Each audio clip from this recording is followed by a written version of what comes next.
this forum. My name is Mike Borgos. I was volunteered for this job.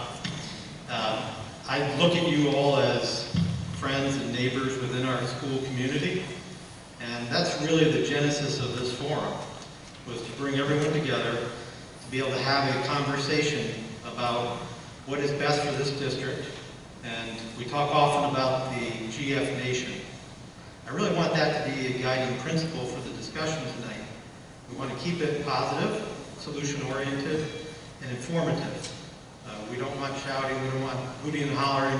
We're looking so everybody here in the room can be heard by the people in the far back.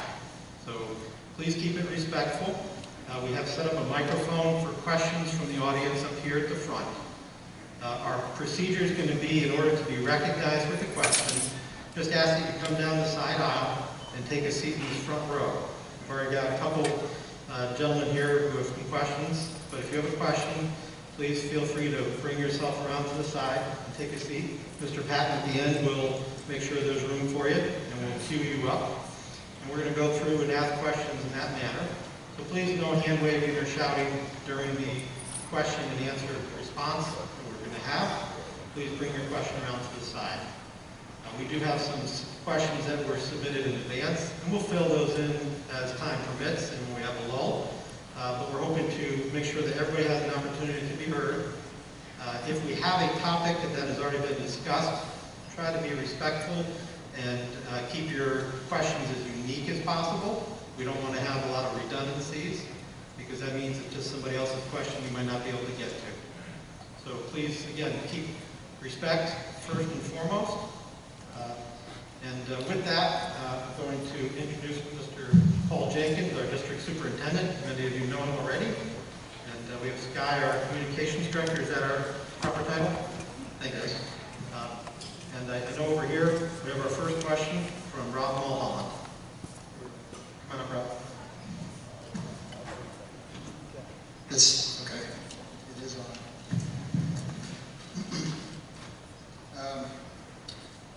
I think we all want the same thing, ultimately. We want our kids to thrive and succeed, right? I've prepared some remarks, and I have some questions as well. Just to get some perspective where I'm coming from. And these words are my own, but the sentiment is shared by many. COVID was a curveball. Nobody was prepared for it. Nobody knew how to adjust to it. But we now have the benefit of real-life experience with the virus. It's part of life now. It's been with us for almost 2 years. It is no longer an unknown, and it is no longer the threat that it once was. Vaccines and treatments have arrived, and in the vast majority of cases, symptoms are mild and short-lived. There are, of course, exceptions.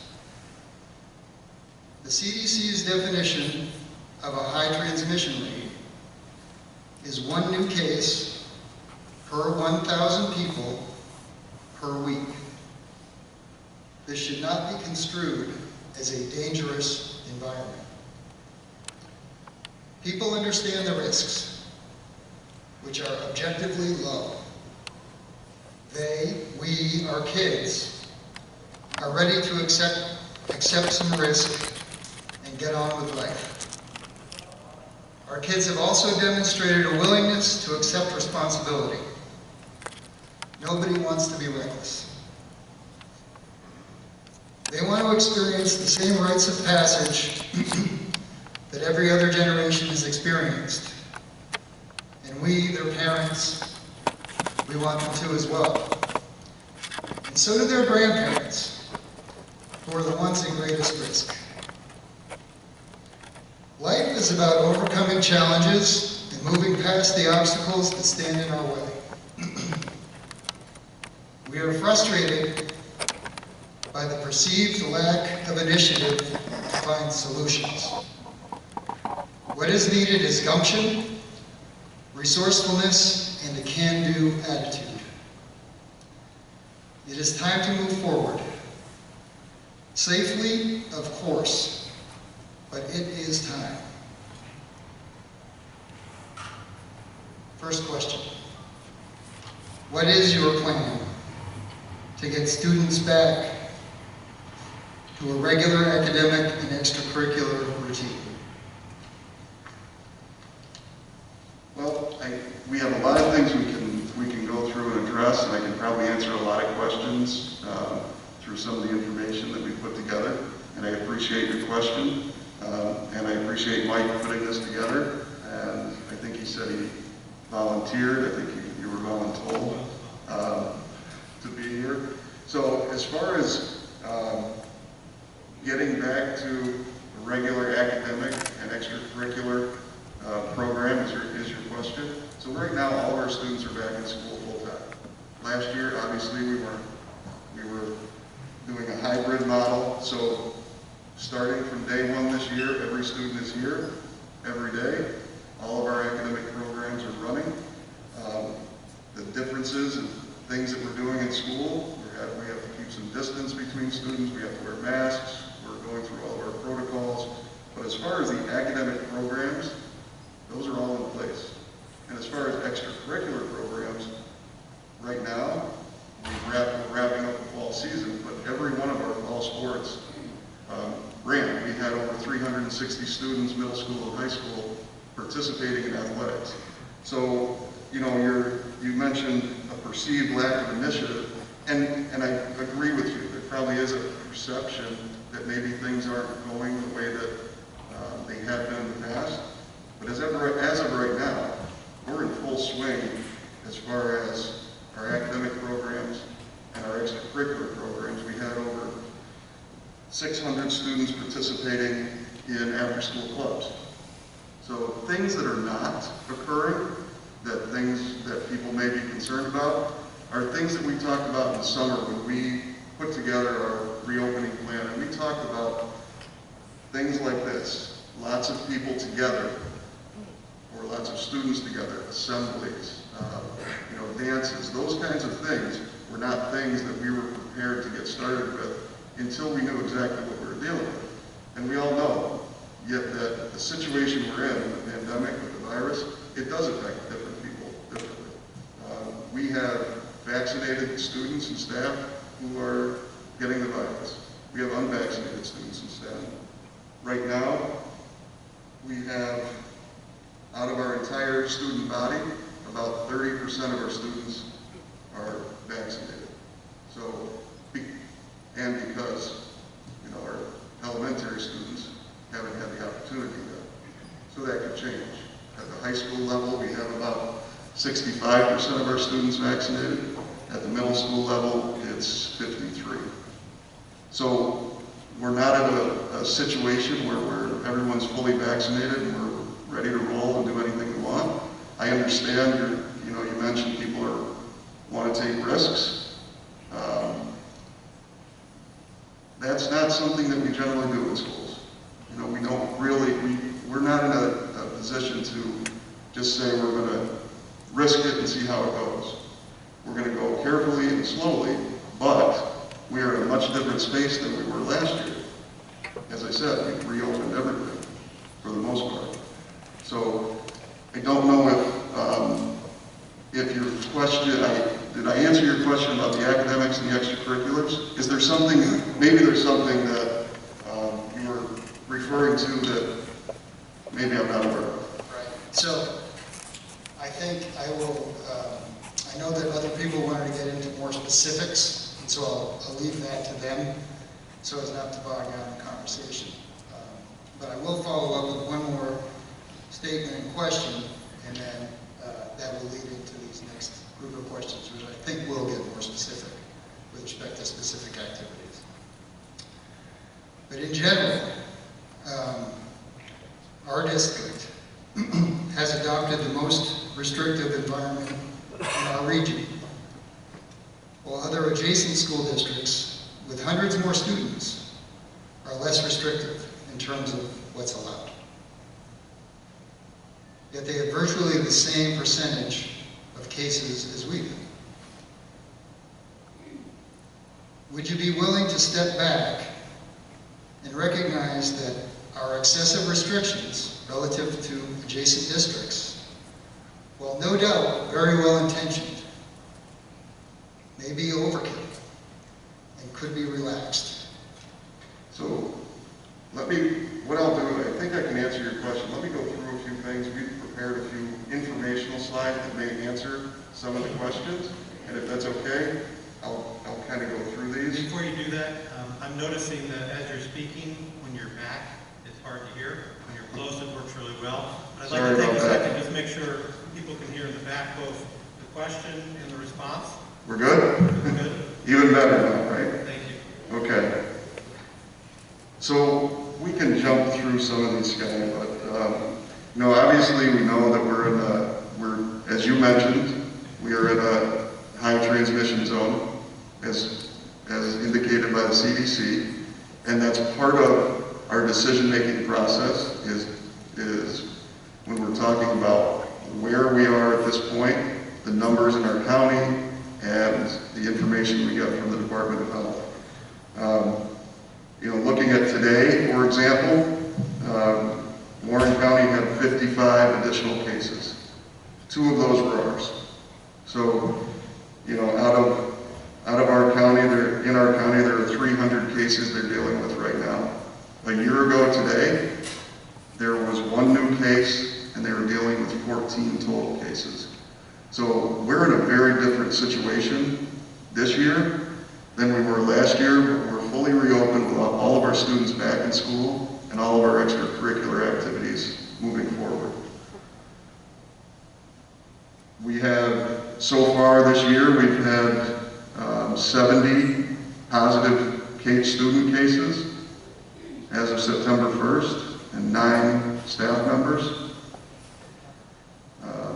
We've had 41 school days, and so far we've only had 10 days with no new positive cases. So we're dealing with this on a daily basis. And I think everyone would agree with me that if we're being cautious, it's because we know we're still dealing with students and staff members and family members who are coming down with the virus. And I don't disagree with you that some people it may be mild, and some people it affects very deeply. Can I just jump in? I'm curious, is all the data here coming from the county? Is that who's collecting and reporting on that? So there's data, our local data is coming from us, but the county data obviously is being collected. Yeah, you just mentioned 55. We get an email every day from the county. Does the county provide a breakdown of the identified cases by strain? No. It's just COVID in general? Yep. Again, as I mentioned at the outset, I was hoping that we would have some takeaways from the comments tonight. That's when I'd like to send back up the chain to the county if we could. Say, can we get more detail on the information? Because there's a lot of information out in the World Wide Web about national inputs, data that says, Delta is, for example, what is spreading now more than the original.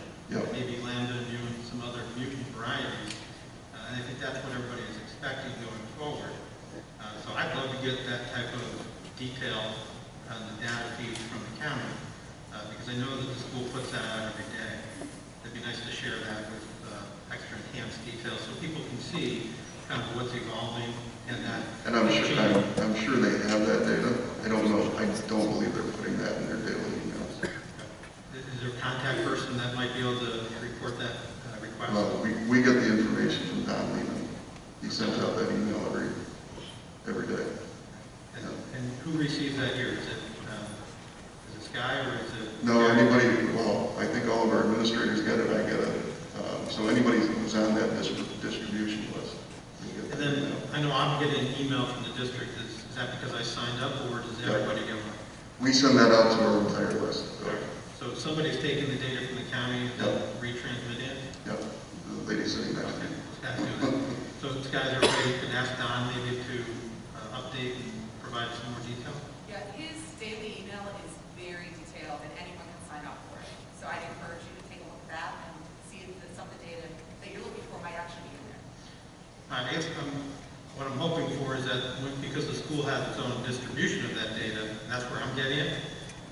that messaging, how we characterize things, is important to show that it's not stayed, and because it's always the same format for the past year. Showing that there's an evolution of the detail is one positive way to express that the district is being more communicative, more transparent about what's going on, and that may provide some insight to some of it. And we're just providing the data that we're given from the Understand, county. just conveying it again, Yep. if it can be enhanced. I think we have a wonderful community with a lot of intelligence and experience and other things, and certainly I have. I would love to have that out there and available. Kind of continuing on with some of our information, and I think the reason we put this together is because I think there's a lot of, as Mike said, we give out a lot of information, but maybe it's not information that everybody gets or is privy to every day. So when we look at the quarantines that we've had since day one, you can see that we've had multiple quarantines in each building of non-vaccinated students as well as our student athletes. And one of the questions that was posed that Mike sent me prior to was talking about test to stay. The South Falls Yep. model. So Saratoga County is piloting what's called test to stay with South Falls. And what that is when a student is exposed to someone with COVID, if they come into school before the school day starts, they're allowed to take a rapid test. If it's negative, they're allowed to go to school rather than be quarantined. This is not somebody who's tested positive, this is just an exposure. Right now, the state is allowing counties to do that if they choose. It's not a statewide initiative, it's by county. Counties have to approve it. There are some guidelines that the state has put into that. Part of it is that if a student is in the test to stay pilot that South Falls is doing, they can go to school if they test negative, but they cannot participate in extracurricular activities. They have to quarantine at home after school. They have to quarantine on the weekends. So that question came up about test to stay. We've had many discussions with our county about it. I had a meeting with them last Thursday. And right now our county is looking at some different options as far as quarantining students. So they've changed their procedure on how they quarantine students on buses. When the school year started, we had if there was a positive case on a bus, there may have been 3 rows in front, 3 rows in back, and on the side. All of those students on the bus would be quarantined. What the county has changed to now is that just the students directly exposed or directly next to a positive individual would be quarantined. So that's cutting down the number of quarantines that we would have on buses. We've changed the way that we do things from the start of the school year as far as lunches for students, and we've been able to get through the bulk of the last month and a half without major quarantines and lunches because we're keeping students separated, and students are having lunch in classrooms as opposed to the cafeteria, the elementary and middle school. So there are some things that we've been able to do, and the county, as far as the county is concerned, the test to stay is probably not going to be something that we would get involved with because they're cutting back the number of quarantines. So that's not something that we have control over. It has to be approved by the county. So we're working with them and looking at how it goes in South Falls. But again, that's something that has to be approved by our county. All right, Rob? I may have some more questions, but I do not want to use up all the time. So Okay. I'm going to see. Thank you, I see. Let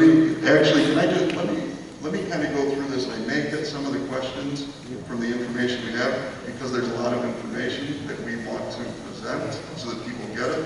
And we will absolutely have the questions as well. How much time do you think this is going to take? This, if I go through it, it won't take me more than 5 minutes. 5 minutes? 5 minutes.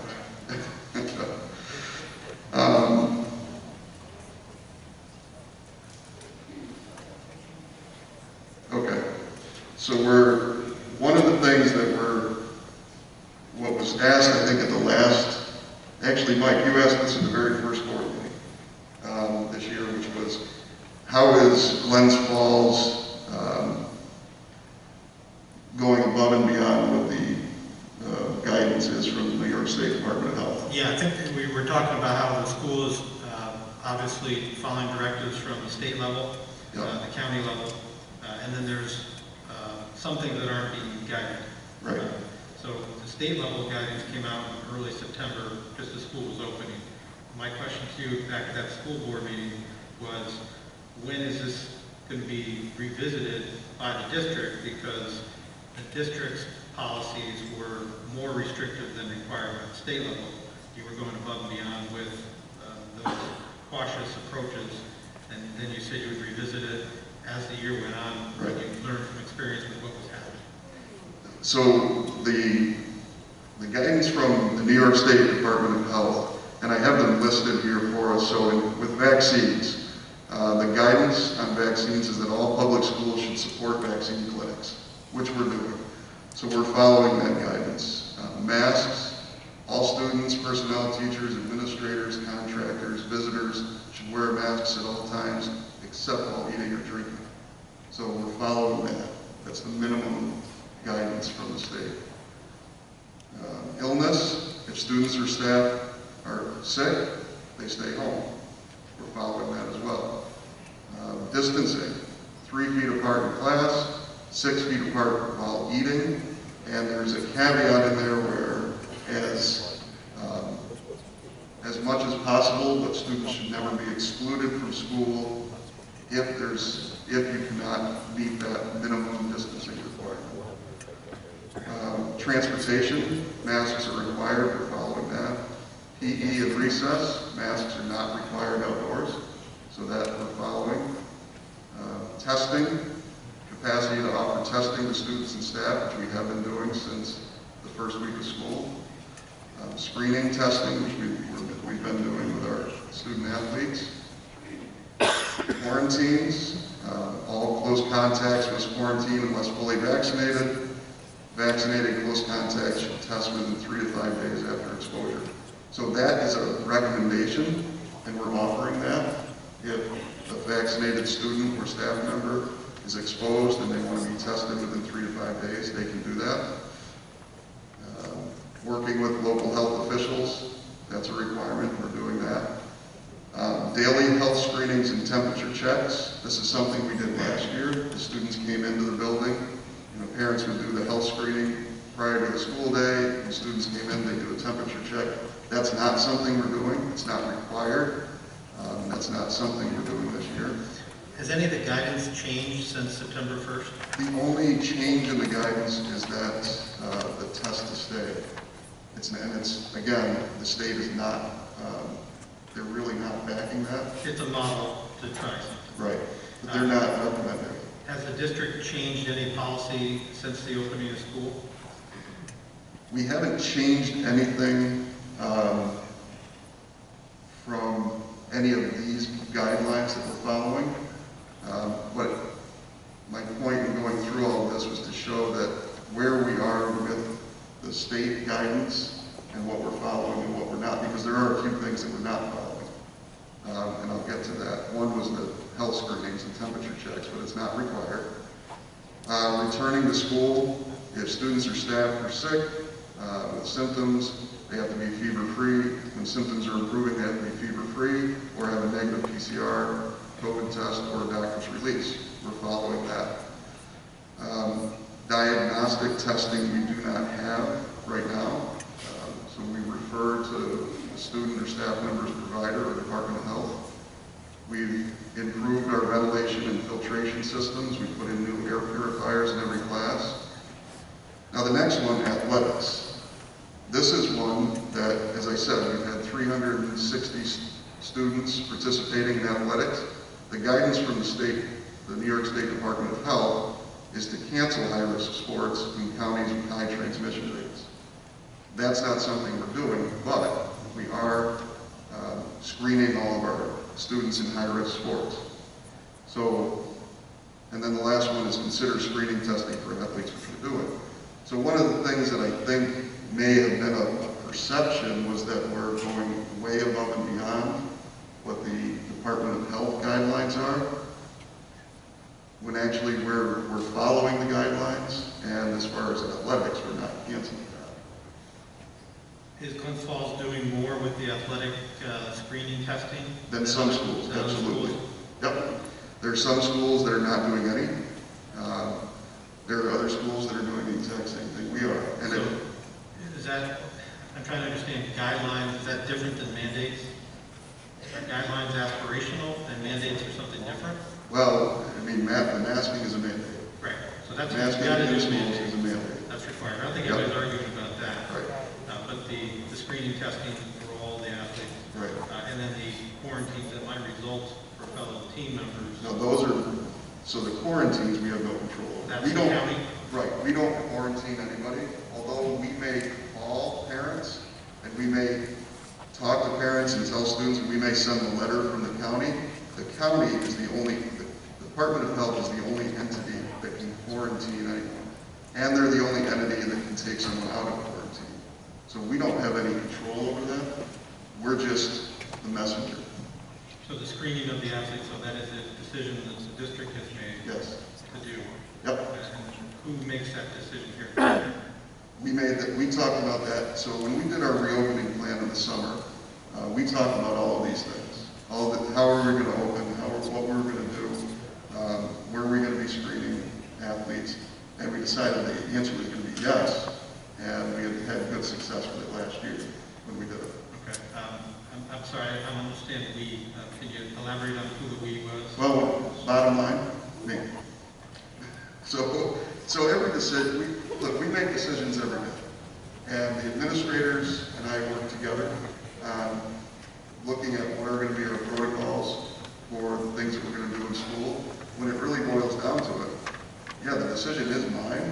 It's just like, and I said this to you earlier, Mike, middle of the winter, and I wake up at 4 a.m., and I'm looking at the weather reports, and I'm looking outside, and I'm talking to my transportation supervisor whether or not we're going to close school or play. I'm not going to call, everybody in this auditorium at 4 a.m. and ask you what you think we should do. I don't think you'd appreciate that. I don't know, George, you might want me to. But I'm not going to call you and say, what do you think we should do? There are going to be decisions that have to be made, and they're mine. So the state mandates certain things like the mask wearing Yep. and the distancing in the school. The county has their overlay of the Department of Health. And then the district decisions where there's allowance for deviation is up to you. That's the summary? Pretty much. Now, of course, our school board is involved in all of these. We presented this reopening plan to the school board. We had discussions about it. I have discussions and meetings with my administrative team, and we look at all the things that we have to do. But if you want to ask who makes the final decision, I guess that's going to be. And I think that some of those specific questions are going to come from the audience tonight, so I want to make sure we get to those so they can ask them. Do you have much more in your slide deck? So just quickly, and talking about the fact that we're following guidelines except for certain areas, we are doing testing on our student athletes, but there are some schools that are mandating vaccinations for their student athletes. So Albany High School, mandating vaccinations for student athletes. We didn't go that far, but some schools are doing that. Obviously, we're running all of our sports. We've been testing since day one, and we have a couple slides that just show the number of tests. And we've been very fortunate. We've done 1,200 rapid tests on our student athletes, and we've had 5 positives. So that's a small number. So we know that precautions that our students and our coaches are taking, both whether it's on the field or in the classroom, students and teachers, those things are working. So we know that. There was another question, Mike, that you sent to me in advance was, does the district have a sufficient antigen test to continue testing protocols currently in place, and for how long will the supplies last? The short answer to that is no. We have about 400 of those antigen tests left. So we're currently doing the screening. We were trained to do this last year. We're using the county's lab license to do that. But moving forward, within a few weeks, we're going to have to change to a different type of testing. It's called pooled testing. So this is an actual PCR test that we'll be able to give, and we're going to be getting these from the county. We're waiting for the county to approve the contract with the lab. It's Quadrant Labs. And once that's approved, we'll be able to start a different type of testing. And it's a mouth swab. The one piece of this is there has to be a sign up online for anyone who's going to be tested. And we send those tests out, and the reason it's called a pooled test is because we send them in a group of 12, and the lab will test all 12 samples, and if they get a positive out of those 12, they bring those 12 back and test each one individually. And then they would know where the positive is. It's a much quicker process. It's a more accurate test. What is the turnaround time that they're from? Turnaround time is 24 hours to get the information back to us. And one of the reasons we think it's going to be important to move to that is when we're looking at student activities moving forward, so things like the prom, things like senior ball, graduation, those types of things, if we're going to have students together in groups, we can do these pooled tests prior to and again right after, so that we know that if our students are going into an event like that, everybody who's going is negative. We don't have to worry about it. And then when they come out, we can test again and make sure that everyone is that we don't have any positives. So that's something moving forward. And I think that was one of your questions, was what are we doing as we're changing? That's going to help us once we start this pooled testing to have that extra layer of safety going into those types of Do you think that'll start next week? It won't. We're waiting for the county to approve the contract. I'm going to guess we may get it up and running in 2 weeks. Another question that might be sent was, what does a successful school year look like in light of the current federal and state guidelines? And really, it's having all of our students in school.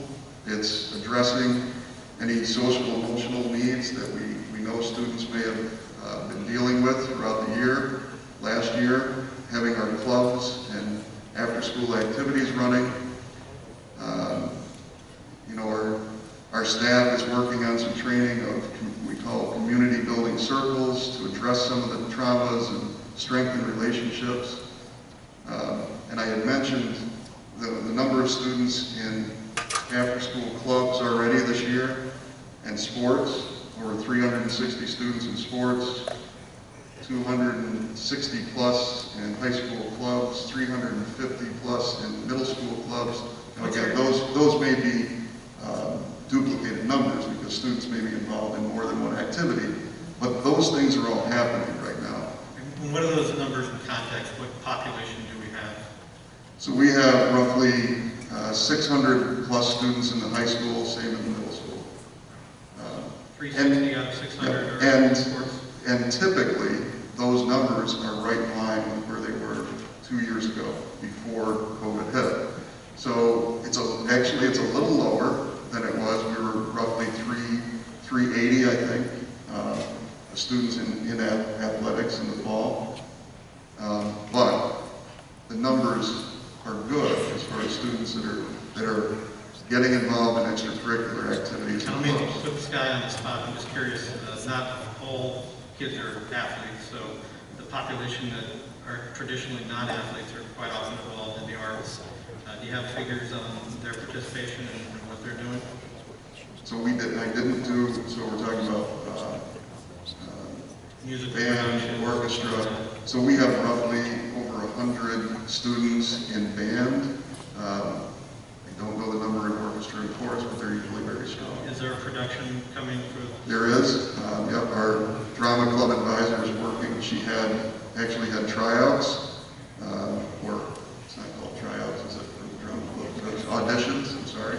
So auditions, and the numbers were low, so she is working on doing another round of auditions. But that is something we're looking to do in the spring, and she's adjusting it so that, you know, there are certain precautions that they'll take, but we're also talking about our band performances, orchestra, chorus. Our teachers right now are working on a plan where, you know, depending on how many students they have in each performing group, that they'll have an auditorium. I don't mean to cut you off, but we've talked earlier about trying to use these questions as infill. I'm sensing some emptiness in the crowd. So hopefully we'll have the questions answered. That was kind of the point of this. But, you know, a couple of things, and I'll wrap it up here. There are some schools that have dealt with some other issues that we have not been able to deal with.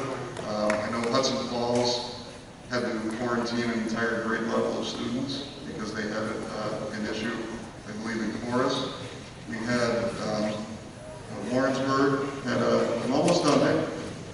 Warrensburg had a dance, and they had to quarantine every unvaccinated student that was at that dance.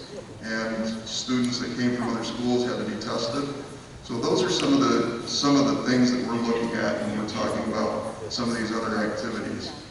We've also talked about, I think at our last meeting, I believe Nick was one of the ones that brought this up, was addressing, you know, some of the trauma, some of the mental health issues that we've had with students. We partner with a group called BHSN for additional counseling and support. They're an outside group that comes in, and we have students in every building that are getting the benefit of that counseling.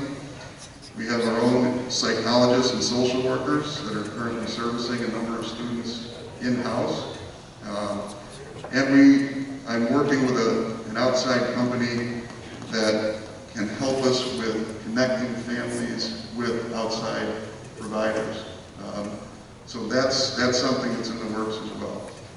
But I think I probably touched on all of the things that could have answered some of the questions and given some information for everyone.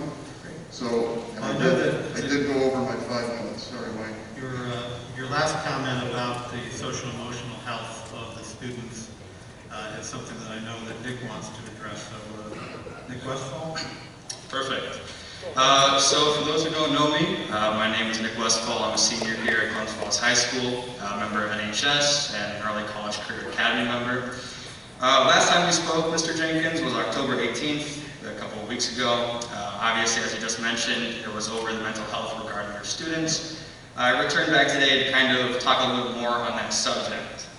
Last time I was here, I used statistics from the Kaiser Family Foundation and other reputable American institutions. However, I had a senior in our class, Jack Bordeaux, who reached out to me suggesting that we use local student statistics as well. So with his help and his contributions, we were able to create a questionnaire that by about an hour ago, we received 120 responses from students in the area, 82 of which were from Glens Falls students. So on this questionnaire, we had about 12 different questions, but today I've got 5 that I really would wish to highlight to you, just kind of to release some sort of statement, and at the end, I'll give you my question and hopefully you can answer. So the first question I want to highlight was, we asked all the kids, have you had issues with mental health this year? 46.4% said sometimes, and 32.1% said yes, frequently. So just kind of put that in perspective, that was ranging to nearly about 80 to 90 kids out of the 118 said that they were experiencing mental health problems. But to kind of get it more towards what we're here talking about tonight, we then asked, has your school's actions towards COVID-19 directly affected your health? To which 61% of the kids said yes. They said that their school's actions were directly adhering to their mental health, causing problems, and there weren't really many solutions. We then asked, if you're comfortable answering, and if applicable, what type of mental health problems have you had? We had 72 kids say they had anxiety. 52 said they had depression. 14 said they had suicidal thoughts. I think this is a real problem that needs to be brought to the board, because I don't think the school sometimes understands the exact mental health that our students are going through. I think sometimes mental health is viewed just sort of as depression, as going home and being sad, going home and having homework to do, so you're grass for the rest of the day, which isn't true. We have kids here in the crowd possibly that are truly struggling that need our help. We then asked, if you had mental health struggles, who is the most likely person you're going to talk to? 46% said they talked to a close friend. 31% said they talked to a parent or a guardian.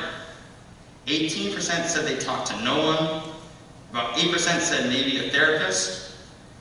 And one kid out of the 120 said they would talk to a school counselor or a school official. 1 out of 120. I think that's a real problem because when the last time we were here at the board meeting, we were told that Glens Falls High School had multiple different options to provide help for mental health. And obviously, as seen through these statistics and through these answers, Glens Falls kids don't view it that way. I have some written out responses from some of the students that answered this questionnaire, anonymous of course. And I'd like to read them off to you right now. Starting with number 1. My school hasn't taken good care of anyone's mental health, let alone mine. I feel affected. I'm a multi-sport athlete, and I was personally surprised to hear that Glens Falls Athletics have sports. Not surprised at the least bit to hear they're trying to limit spectators. The kids who don't play sports look forward to watching them, or even having a reason to not go home to their house for the millionth time in a row because we were limited on what we could do. There are many better ways that we could be handling this situation, and the ways we are trying to help aren't doing anything. Number 2. My school hasn't done anything for me in my opinion. Last year was very tough because they didn't allow us to do anything, and this year is not much better. They're allowing us to play sports, and that is really it. We have no social events except for prom scheduled, and we had to fight to play a Power Puff game that was outside, while we can go outside maskless for gym without any extra thought. Number 3. The normal events and activities the school usually hold give everyone a sense of unity and comfort, along with the feeling of not being alone. Without these events bringing everyone together, it feels like the school is just ignoring our feelings and essentially neglecting our opinions in an effort to stay safe and still have fun. So when I come up here today to talk to you about this, Mr. Jenkins, once again, as I mentioned before at the last meeting, I'm not here because I personally want to have a prom, because I personally want to have a school dance. It's once again because students in this school are having serious problems due to the reluctance to bring back social events and other sports here at Glens Falls High School. I guess my question to the board and to you, Mr. Jenkins, would be, would the board and yourself be willing to take a step back and possibly realize that Glens Falls restrictions may be too restrictive and possibly a detriment to their own students' mental well-being? So I agree.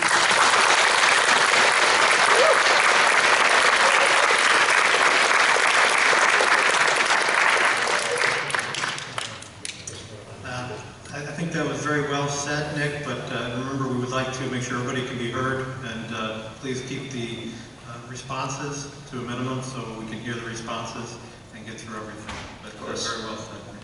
Thanks, Nick. So a couple of things. I would say probably your statistics that you have are probably not far off from, the national statistics. I would say that, we know that there are students dealing with issues. It concerns me that 1 out of 120 students said that they would contact someone at school, either the counselor or a school, a teacher or someone like that. That's worrisome for us because if we aren't aware of what's happening, we can't help address it. And that's something that we need to do and we need to work on with our students to make sure they know. And I think from, I've been doing this for 33 years, so I've been in schools, and one of the things we always try to harp on with students is if you have a problem, please come tell somebody, let us know. That's something we need to continue to work on. So I appreciate that survey that you did with students. I don't think that those statistics are probably very far off. It's unfortunate that that's what's happening. As far as the social events, as I said a few minutes ago, one of the things that's going to help us go forward with those social events will be that pool testing that we can utilize and have those events run smoothly and not have to worry about the incident that another school dealt with, which was someone showing up positive and then quarantining every unvaccinated student. That's something that we want to try to avoid.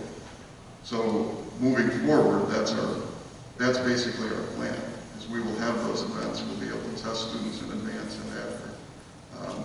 You know, all of our student or extracurricular activities are running right now. You mentioned limiting spectators at sports. We've talked about how we're going to address winter athletics. We're looking at making sure that our families in Glens Falls all have access to come to those games, that our students have first access to come to those games. We have roughly, I think our high school gym holds about 1,200 people in the seats, and that's everybody packed in. We're looking at starting out the winter season at about 50%, but what we would do is every student athlete would have a number of tickets for their family. Every student would be able to come and sign up that day of a game to come to that event that night.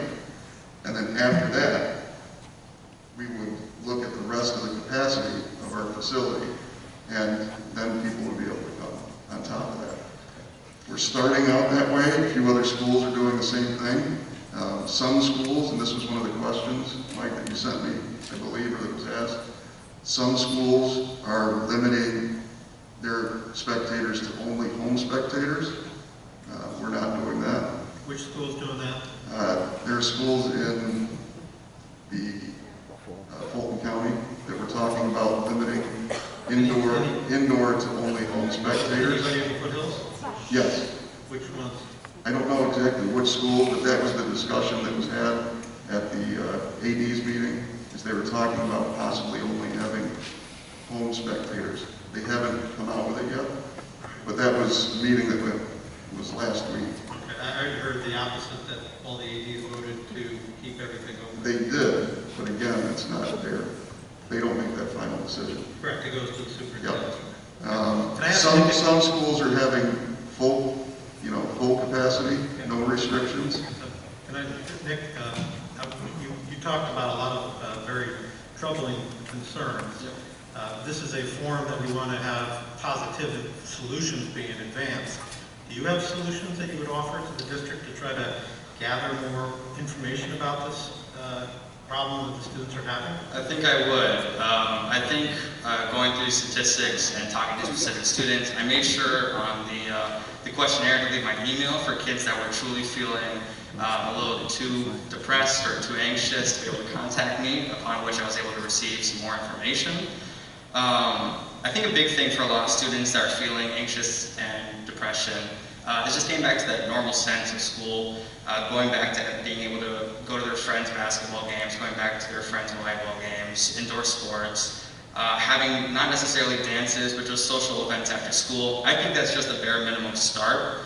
I know that there are possibly people that want to start wellness days, which is where students are checked up on, possibly every Wednesday, every Thursday. They're given a quick questionnaire, asking how they're feeling, asking if they need help.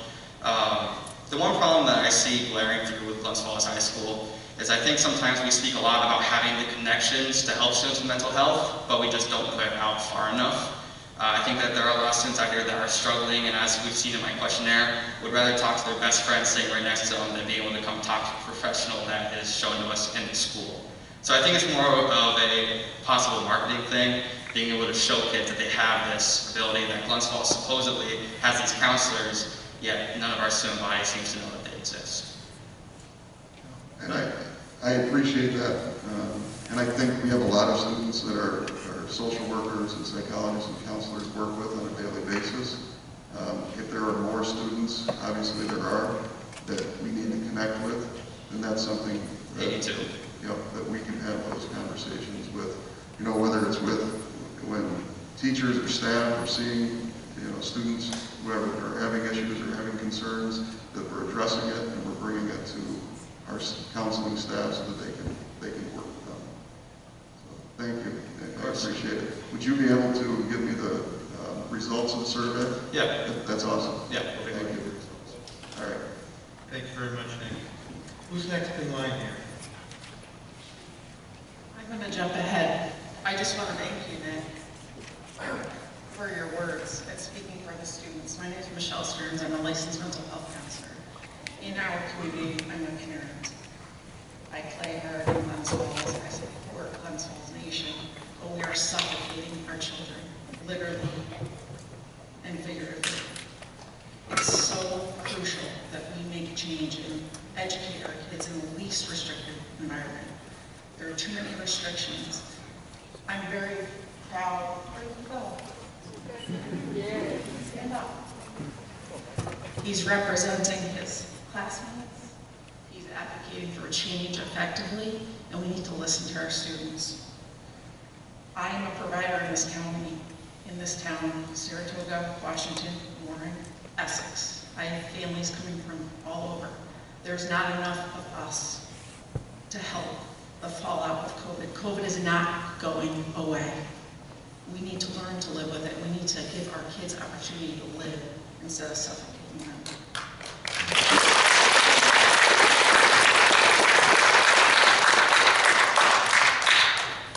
Mr. Jenkins, not to put you on the spot, but you said you make decisions in this district. I beg you to help our students. They are struggling so much. The effectiveness of these masks that we're mandating, there is little to no effectiveness right here, but we're requiring that they wear them. And I know you're not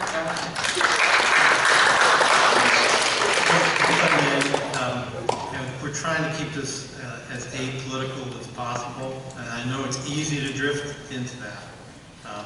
But I think the bigger perception here is that... Well, my question really is if it's a recommendation is not a mandate. So the masks are a mandate. Okay. We don't have control over the mask mandate inside.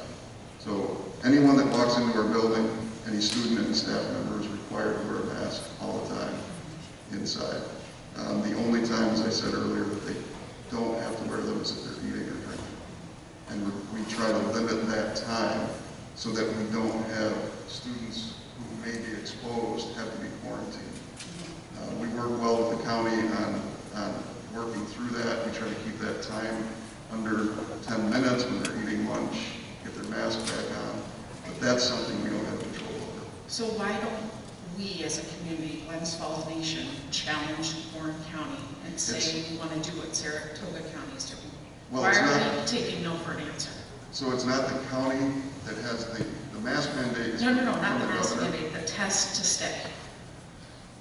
So the issue with the test to stay, and I did mention this, I don't know if everybody caught on to it, but when Saratoga County is doing the test to stay program, so that's for an exposed student who, rather than quarantine, they would test each day. But at the middle school and high school level, those students would have to be excluded from extracurricular activities. Which makes what sense? That's not my rule. That's from the state. Okay? So again, if we were to do that, we would have to, what the state's rationale is they want to keep students in school, which I completely agree with, but they're putting some restrictions on it as far as extracurricular activities. And that's not anything that I can change, and that's in the documentation. Mike mentioned, has there been any update from the state? That's one of the newer updates from the state. And in my opinion, I don't think that's a solution. I also don't want to see students being quarantined. That's why we're working with our county on limiting quarantines. Well, I'm here because we put so much of a focus on physical health, and mental health is getting lost, and our kids are suffering, and I cannot express that. And that's one of the reasons that I'm working with this another group to try and, so for example, we have a presentation next week for all of our service providers in school and our administrators, and we're partnering with a group that would connect families and students with providers, local providers, because as you know, what happens when the family goes to try and find a provider, sometimes there's weeks to months that they can't get an appointment. So this is a service that will help us speed up that process and try to find more providers in our area. Good luck. I work at the consortium. I agree with you 100%. Yep. And we know that's an issue. That's why we brought BHSM in, last year. We brought them in because they'll come into the Right, school. but I think, as Nick pointed out in his survey, was that that's a stigma attached to that, and kids do not want to leave a class to go necessarily talk to somebody about something. So I don't know how you can do that. I don't have the solution. I am here as a voice for the children, not for myself, and they're suffering, and we need to address that. Yeah, and again, I think as Nick mentioned, with 1 out of 120 students saying they would go to a counselor or a social worker, that's an issue for us, because if we don't know about it, we can't help it. It's not uncommon, as you know, for students to want to talk to their friends as opposed to someone else, but we have to make that, we have to get our students to get to that point where they're going to come in and talk to us, and we can seek out that help for them. Well, I think there's a theme with the questions that I'm hearing, and that is that we have a lot of unknowns with COVID. Some are becoming more familiar as we've lived with this for a while. But still, there is the adult world who is making rules for the kid world. And the good government process that we're going through tonight is to allow the kid world, the adult world, the teacher world, the rest of the community world, provide feedback and input to the decision makers here at the school district who are living with the rules from the state and the county. So it's some of that back up the chain feedback that I think this community is trying to deliver tonight, to say these are some observed things. It's not a blame game thing to say you should have been doing more studies about mental health, but a productive suggestion to say let's figure out how we can address this without the stigma, bring it out of the shadows, and let people talk about it openly to really help these kids. And at the same time, I'm hearing questions about the restrictions that may be optional, and say, how do we return to that least restrictive environment of education, and say, what can we manage, and how do we feel as a community about it? So it doesn't have to be unguided. You said that you have the guidance from the state and the county, and then the rest is kind of left up to you to make a judgment call on. It'd be a lot better, I think, if you have the resources helping you out to make those judgment calls from medical professionals, from medical health professionals, and the community of parents too, because fundamentally in the school systems, the old in loco parentis concept is where the parents can't be there in the educational process, the school steps in. But the parents are not being supplanted by the school, it should be in concert and listening in. And that's what's great about this forum tonight, is that we're able to give this type of feedback so the restrictions that we do control may be mitigated to help resolve some of these stresses on the kids, whether it be mental or otherwise. And I think we've already seen, and we'll see as the school year goes on, some of the things that we can pull back on. There are some things that we can't change. Masks are one thing that we can't change. Seeing how things are occurring within our school district, because every school district has a different situation. But seeing how we are able to manage the start of winter sports, seeing how we're able to manage some of the things that are going on, after school activities, even at the elementary school. And as those things continue, we'll be able to adjust and see what changes we can make. And is it possible that the school board and the administration could send messages from the community to the county to say, like I was suggesting earlier, can we get some more detail in this reporting? And maybe think about with the mental health professionals and the marketing professionals, that daily message of doom and gloom that we get that says we're in a high transmission rate, it seems like it's never going away. I don't think it will, honestly. And that's obviously a discussion at the federal level with how they set the threshold for that reporting level.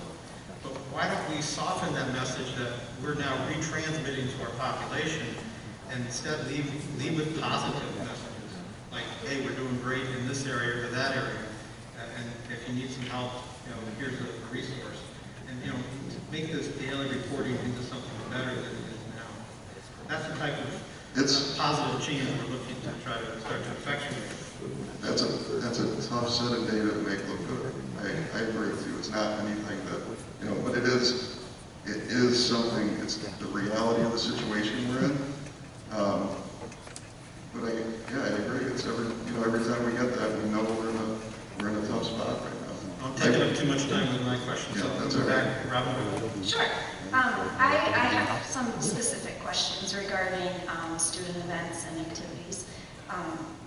First of all, thank you for providing that data. I think showing us the amount of students that are in activities and in sports proves to everything we kind of already knew, is that when our kids are given the opportunity, they jump on it. It also shows us that we have a remarkable group of teachers that also, when given the opportunity, want to provide that for our students.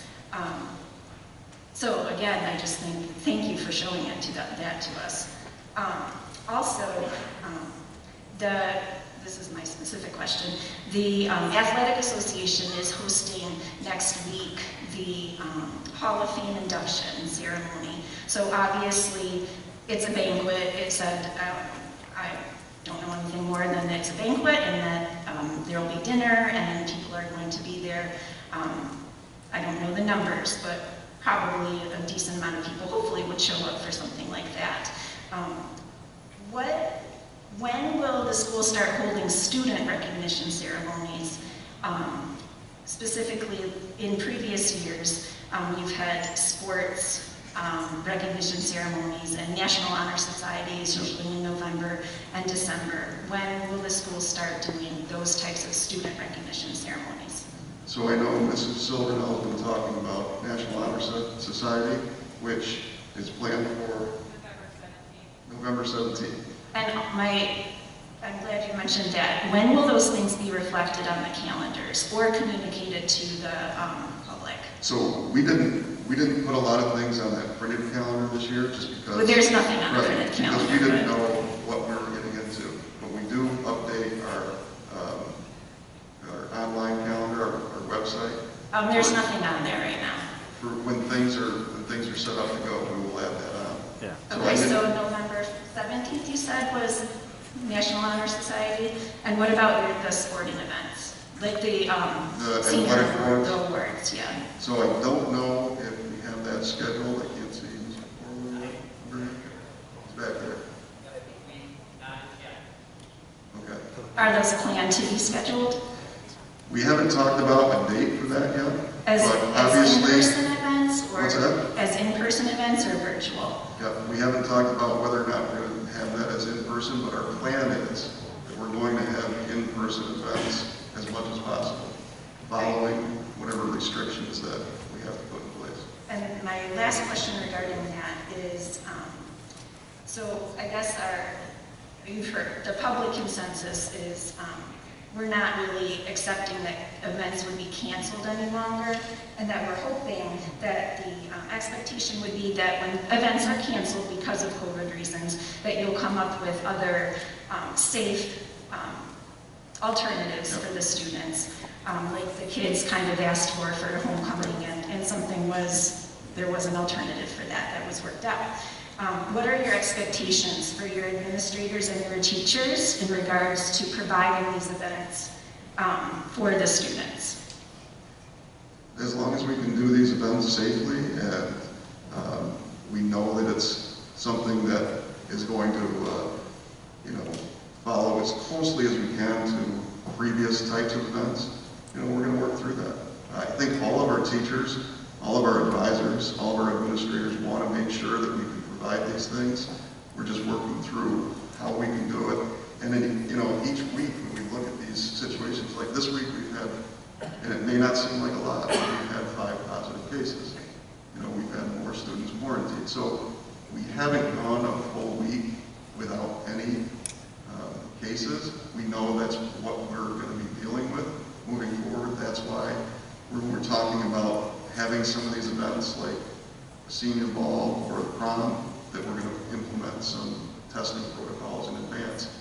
And then we know that those events are going to be safe for our students and our staff. So originally, why was the homecoming activities, when the students asked, why was Mrs. Silverdale and yourself, why did you originally say no to So those? originally, we didn't have any plans on large events when we started school in September. We weren't sure where we were going to be and what we were going to be doing.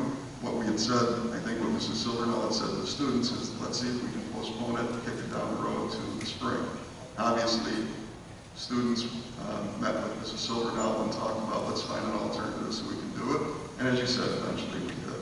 But when we started this school year, we didn't know where we were going to be and what situation we were going to be in. So planning those things as they had happened in the past, so all the students in the gym, that was something that we weren't prepared to do. Okay, thank you. So we should be, as a community and parents and teachers, it will be communicated to us that in these next November, December, those events will be kind of outlined for us in the coming weeks or two. Yep, we're also talking about the, like I said, our band performance, our orchestra, our chorus, those things we're planning as well. Yes, and those will be, I don't know for sure, but my daughter has already mentioned that they're preparing for a concert, so is that happening as well? It is. Okay, perfect, thank you. Okay, thank you.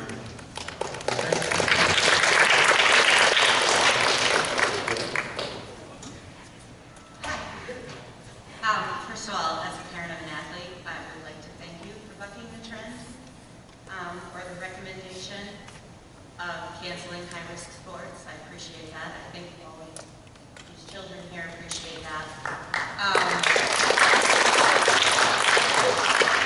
Kim, can you be a little bit closer? Oh, sure.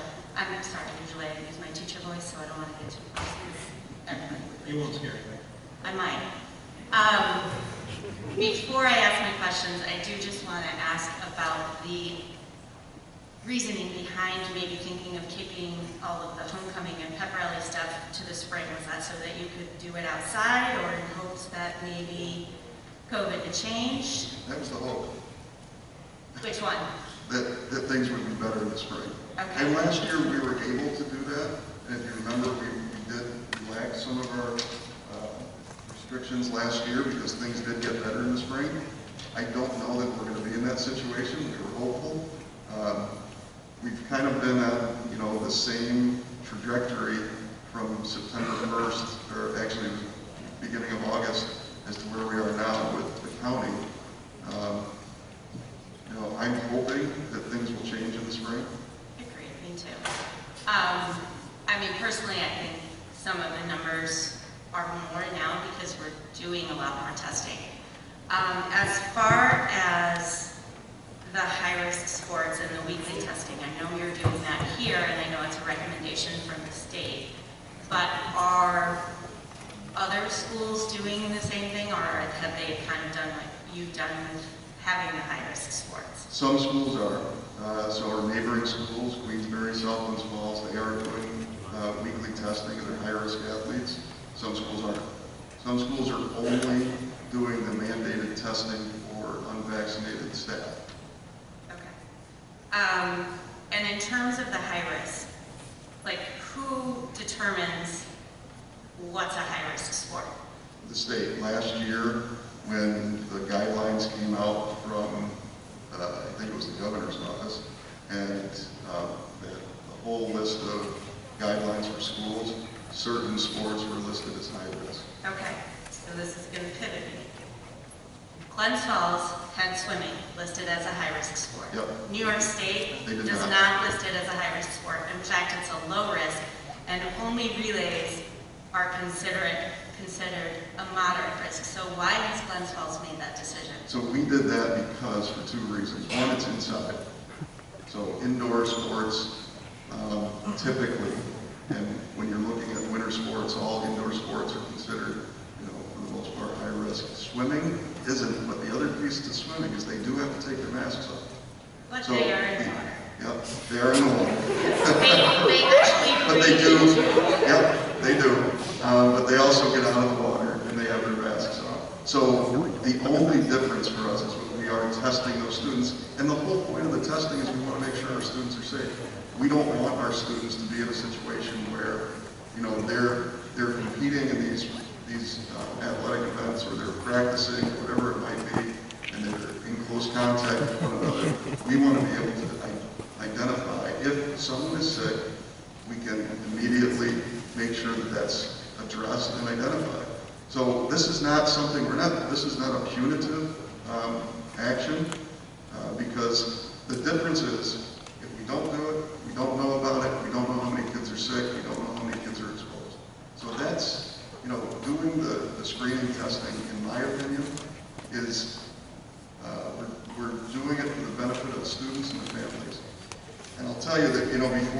came to this meeting, actually, before I went to something else earlier today, I had an email from a parent who thanked me for the things that we're doing.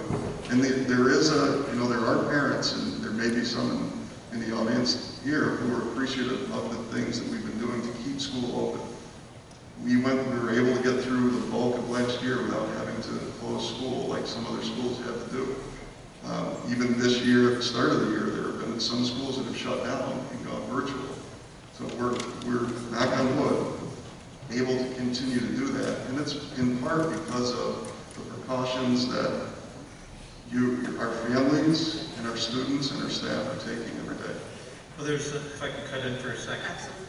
There's a comment that somebody made earlier, I don't remember who, about the data that we're getting and the optics of what that means. Maybe it was Kim who started. We have different testing today than we did a year ago, as far as screening numbers, things like that. So is our interpretation of that data today supposed to be applying the standards that we learned last year? It's a fair question to say, okay, we got to get some medical experts and say, are we looking through the right lens? And we also have to say, well, are the things that we're doing to be more cautious a year ago or today, are they having any impact upon the transmission rate? Because the kids are here for 6 or 7 hours a day, 5 days every week, but they're home a lot more, they're going to their friends, they're going to family weddings, they're circulating to football stadiums and other arenas where masks are not required. So how much are we really able to tell? And I don't think we know. I think it's a fair answer to say, I don't know.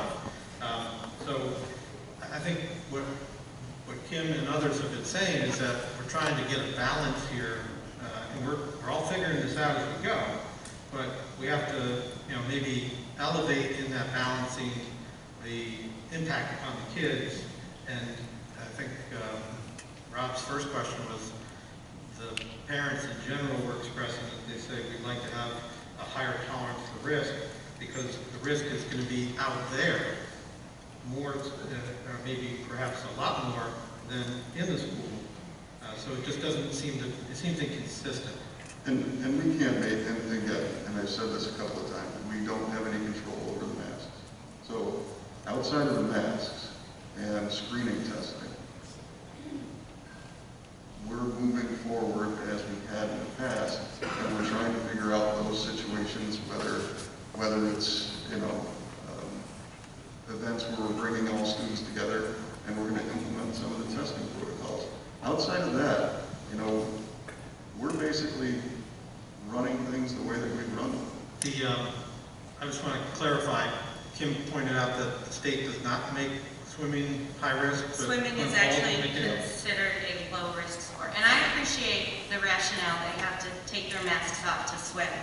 But when you compare a swim practice or a swim meet to basketball practice or wrestling practice or a wrestling match or a basketball game, there is no contact. Even during a relay, those kids are standing on the block, they may be next to each other, but there is no true physical contact. But again, the testing piece of it, the screening testing, is not detrimental. It's beneficial to know that if we can catch something early, that we're not going to risk more students being exposed. And that's why we're doing that. That's why that testing piece is in place. I appreciate that, but there is a more prevalent chance of a false positive with a rapid test. I know there have been cases of students who've tested positive with a rapid test, no symptoms, no nothing, had a PCR test, came back negative, and I understand the county won't let them come back to school, but now they're home and they're quarantining, and anybody who was around them is home and quarantining. And I know that Mrs. Morrow has taken on the role of the COVID data. We call her the COVID paper queen. pusher, like COVID the queen. COVID queen.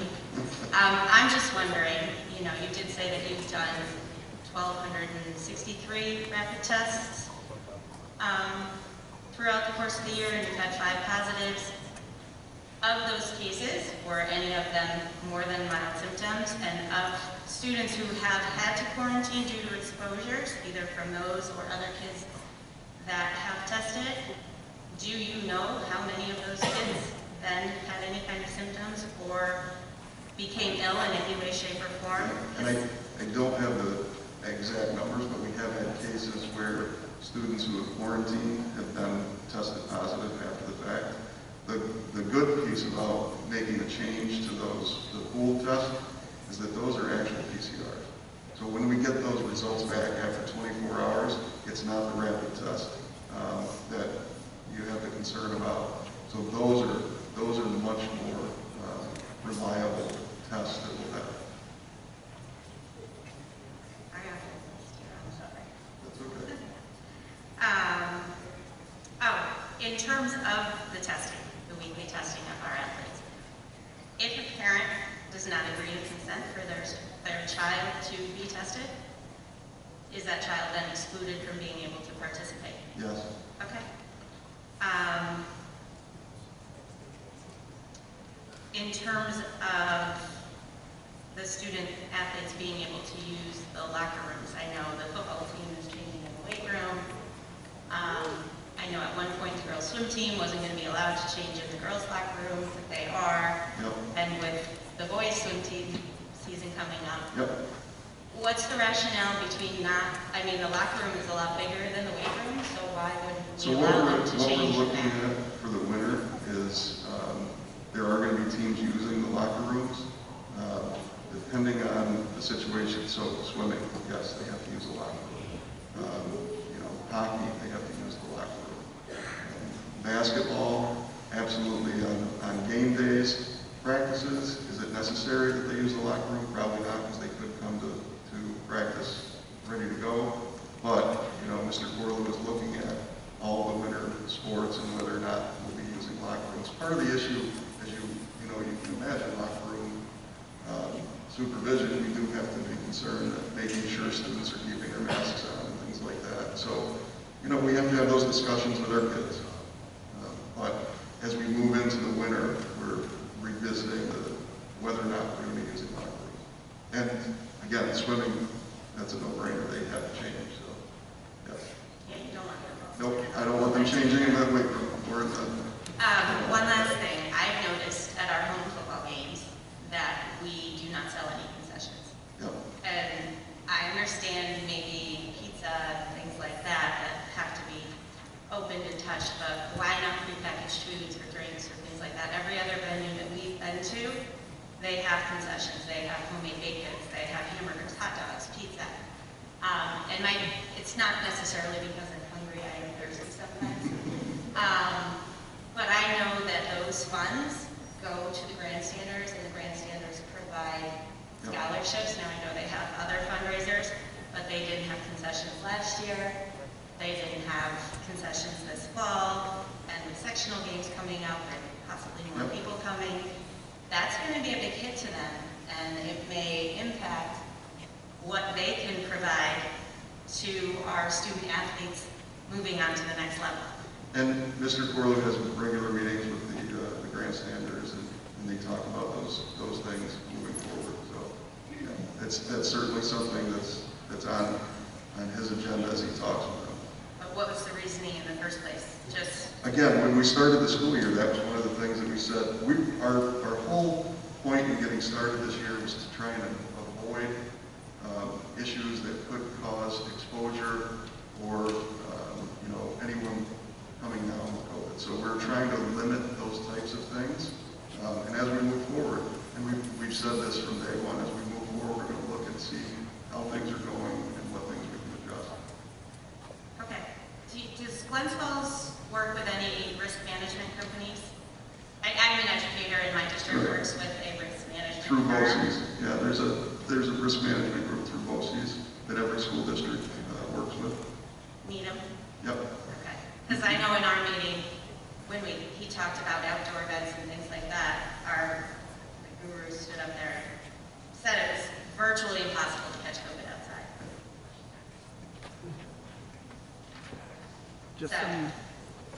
Just my 2 cents. On a whole nother thing, as an educator, I see the mental health piece. Our district uses something called WellCheck. I don't know if you guys have ever learned or looked into something like that, I know with our social workers, our school psychologists, our guidance counselors, they are overwhelmed. And adding more, while it would be great, is still not enough, especially since a lot of the students that are served by them have that built into a specialized plan. So they don't always have time to deal with someone. I know as a teacher, when I have a student who's struggling, I will call down to see if they are available to help them. But it's not always a possibility, so I think maybe something that does do a check-in with the students might be something to look into, where they don't feel stigmatized. Yep. Thank you. Appreciate that. I'll look into Thank you, it. Kim. Quick follow-up question. I got a male swimmer coming up. If high-risk sports should be canceled as a category by the state, would Glens Falls reconsider swimming in that light? So, Because it's not the same as wrestling. I highly doubt that would occur, that high-risk sports would be canceled by the state, but we would consider swimming as it's categorized by the state. And not by Glens Falls. Right. So the reason, as I said, the reason that we're doing the screening testing is because it's an indoor sport. So that's one of those enhanced things that I talked about in September. Yep. Glens Falls is doing that for those reasons. But if it was a cancellation of category by We the would be state, able to continue. it would be the Right. state category, and that's not how we make it. Thank you. And I highly doubt that that's going to happen, but we would be able to continue. And who's next?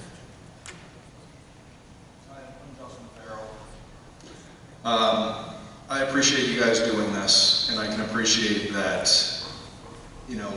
this isn't supposed to be a political thing. And I'm not going to speak long, but just hear me out. It has become a political issue.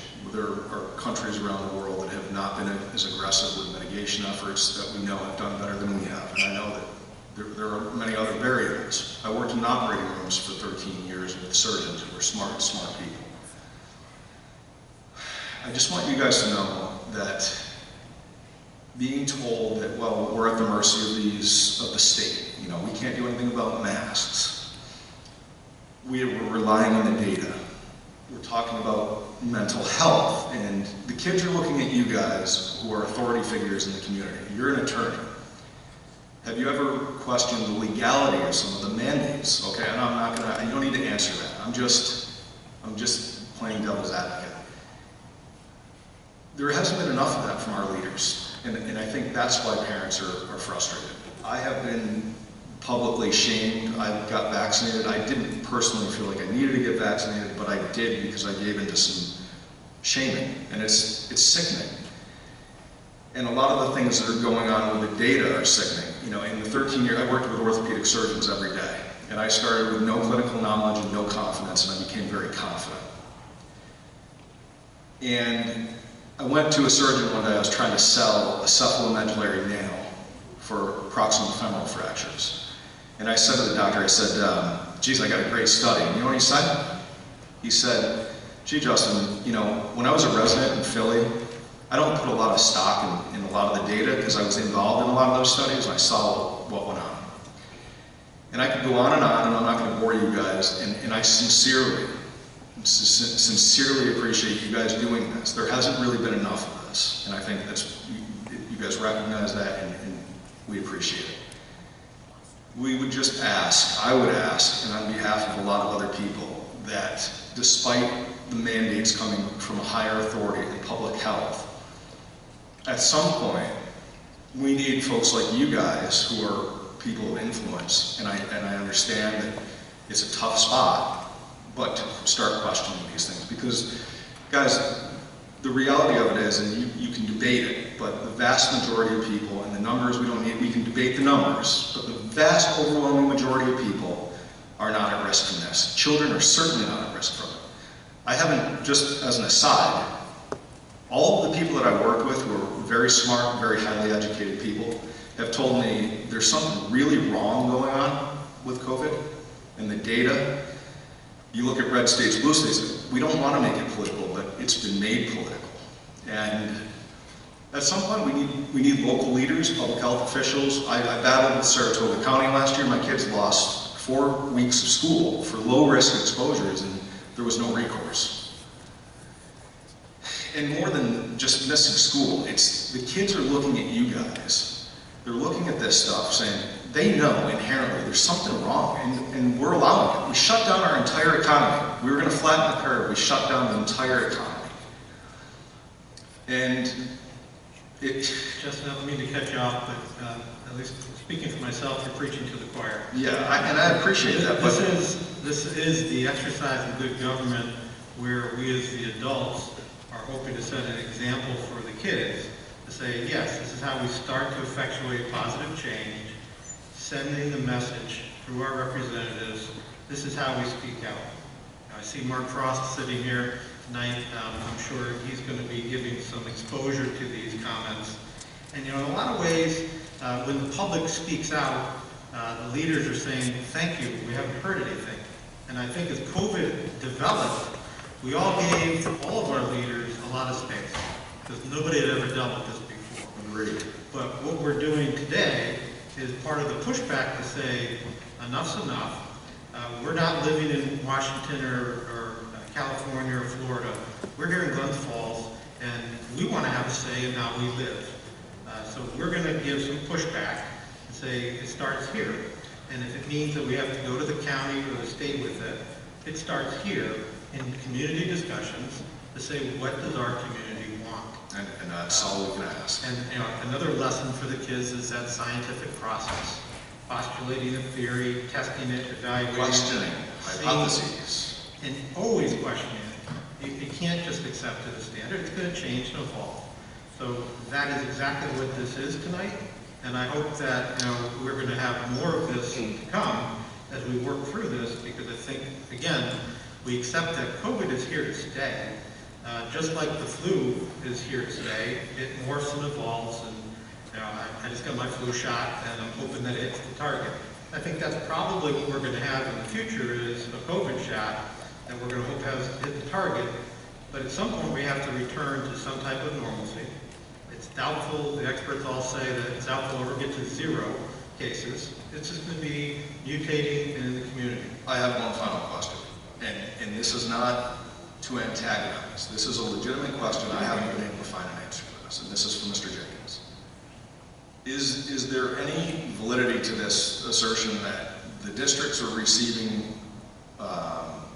American Rescue Plan money relative to the compliance with these mitigation efforts, or is that a false narrative? No, any of the funds that we receive from the federal government, they're not attached to any kind of COVID-related business. mandates. No. Okay, all right. The only thing with the mandates is we have been told, and I haven't seen it in action, but if we don't comply specifically with the mask mandate, there could be a fine for school districts, a daily fine. Now, I haven't seen that happen because I don't think any schools are walking that.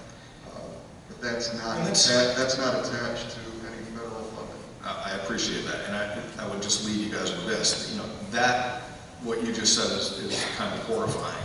It's because the data doesn't really support the masks as a matter of course, and we can see from football games where thousands and thousands of people are going on the weekends, and hockey games and baseball games. The Delta variant is supposed to be running crazy, and yet we don't have any mass outbreaks. So I appreciate you guys listening. I thank everybody for coming, because as you said, Mike, this is important, and we should be allowed to speak freely, even if our opinions may differ, and that's part of moving forward. So thank you. Thank you. I do know it's scary. I saw a few people leaving, but before anybody leaves, I do want to throw a shameless pitch in that at 5 o'clock on Monday, we have a presentation for a capital project. So we are putting forward a capital project, mainly work in the middle school, but also replacement of our track and our turf. And it is a proposition for lights as well. So if anyone, we would love to see this many people here for that presentation as well. I know it's a few nights in a row, but if you come out Monday, we'll have a good presentation. Since you raised a question about spending money, I'm going to ask you as a follow-up, that federal money, how much did we get and where is it being spent? So we had, we'll look up roughly $6 million in federal funds, and part of it was spent on staffing. Part of it was spent on, I mentioned, air purifiers that we put in all the classrooms. Part of it was spent on if there's any equipment or PPE or anything like that we needed. So, is there anything left? Yes, yeah, we haven't gone through, we have 3 years basically to spend that funding. So there's money to develop some of those ideas we heard earlier from Nick, for example. As long as they fall underneath the regulations of what we can use the funds for. There are certain things that we can use the funding for. And do you have a school board meeting coming up too? Monday. Okay. Is that after? So 5 o'clock we have the capital project presentation, 6 o'clock a curriculum committee presentation, 7 o'clock the board meeting. So would it be possible to we can spend 3 hours again, together Monday night. Would it be possible that by Monday night to have an answer as to whether some of those mental health initiatives could be funded under that type of program? Absolutely, some of it can be. That's one of the allowable things that we can look at. I'm sorry, next question. Thanks for your patience. Let me just, all right, can you hear me? Yes. Perfect. Hi everyone, my name is Robin Gordon and I'm a senior here at Glens Falls High School.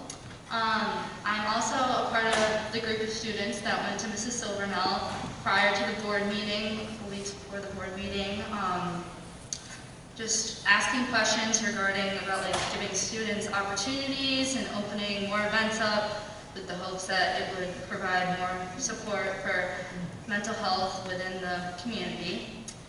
I don't have any questions here, but I know all my regards and concerns will be asked and covered over, so I didn't want to come up here and be repetitive.